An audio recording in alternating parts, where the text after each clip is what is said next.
तर यो फिदिम नगरपालिका 5 मा चाहिँ जुन वडा कार्यालय भवन त्यो क्षेत्रमा पक्की बाटो र त्यो भवनलाई चाहिँ सेपको लागि चाहिँ जुन काम भइरहेको रहेछ 1 करोड 78 लाखको होइन, त्यो चाहिँ जुन अहिले भत्किसकेको रहेछ, यस विषयमा अलिकति जानकारी दिनुहोस् न। धन्यवाद अजेन्द्रजी, यो बडो राम्रो प्रश्न उठाउनु भयो। यो फिदिम नगरपालिकाले मात्रै नभएर स्थानीय वडा सरकारले पनि निकै नै चासो लिएको, त्यहाँको हाम्रो वडाध्यक्ष आदरणीय दाइ भरत तुम्बापुजीले पनि निकै समयदेखि नगरपालिकामा साथै निर्माण व्यवसायलाई पनि भनिराख्नु भएको कुरा हो। हजुर, त्यति बेला अब कारणवश कस्तो भयो त भन्दाखेरि बर्खाको याममा अब प्राकृतिक प्रकोप भनेर आउँदैन है, निर्माण गर्दै गर्दाखेरि त्यो भत्किन पुग्यो। भत्किएपछि त्यसलाई अब क्वान्टिटीको परिमाणभित्र रहेर हामीले इस्टिमेट गर्नुपर्ने हुन्छ, त्यो हामीलाई एउटा बाध्यात्मक परिस्थिति पनि बन्यो। हजुर, त्यो बाध्यात्मक परिस्थितिभित्रै बस्दै गर्दा हामीले क्वान्टिटीको अधीनमा रहेर त्यहाँ जुन संरचना बनाइयो, बनाइसकेपछि अब त्यसको डिएलपी पिरियड समय अवधिमा आउँदै गर्दाखेरि त्यसमा अझै पनि फेरि मर्मत गर्नुपर्ने अवस्थाहरू सृजना भए।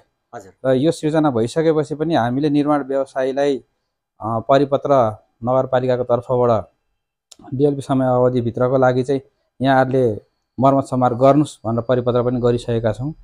उहाँहरूको अहिलेसम्मको अवस्थामा चाहिँ कुनै मर्मत समार गर्ने जस्तो लक्षण देखिएको छैन। त्यो नदेखिए तापनि उहाँहरूको धरौटी रकम हामीसँग छँदैछ। हजुर, जस्तो यो धलौटी रकम यहाँनिर रोकेँ मैले तपाईँ, यो धलौटी रकम चाहिँ छ भनेर बस्नुभयो, 1 वर्ष बितेपछि त उहाँले हेर्नुहुन्न, 1 वर्ष त यसको जुन समय अवधि रहन्छ, यसमा चाहिँ के हुन्छ यस विषयमा पनि जानकारी दिनु। होइन, धरौटी रकम यस्तो, धरौटी रकम उहाँहरूले निर्माण व्यवसायीले हामीलाई फुकुवा माग्ने हो। त्यो फुकुवा माग्दै गर्दाखेरि त्यो चाहिँ हामी कार्यालयले विचार गर्ने हो। जस्तै उहाँहरूको डिएलपी समय अवधिभित्र कुनै मर्मत गर्नुपर्ने अवस्था छ भने त्यो मर्मत गराएर मात्रै फुकुवा गर्ने हो। यद्यपि अब हामीले उहाँहरूलाई परिपत्र गर्दै गर्दाखेरि पनि उहाँहरूले त्यो मर्मत समार गर्नु भएन भने चाहिँ कानुन बमोजिम हामी त्यो उहाँको रहेको धरौटी रकमलाई चाहिँ हामी कार्यालय आफै नै भए पनि त्यसलाई मर्मत समारमा प्रयोग गर्छौँ।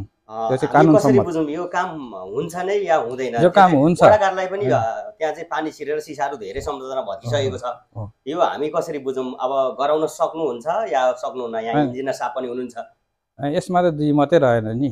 यहाँ यो जसरी काम हुन्छ, यो जसरी पनि काम हुन्छ। उहाँहरूले गर्नुभयो धेरै राम्रो। हजुर, उहाँहरूले गर्नु भएन, त्यो कार्यालयको तर्फबाट कानुन बमोजिम हामीले के कसरी गराउनु पर्ने त्यो स्टेप हामी लिन्छौँ। हस्, यहाँलाई समय र जानकारी लागि धेरै धेरै धन्यवाद दिँदै म अजेन्द्र भाइ पनि बिदा हुन चाहन्छु।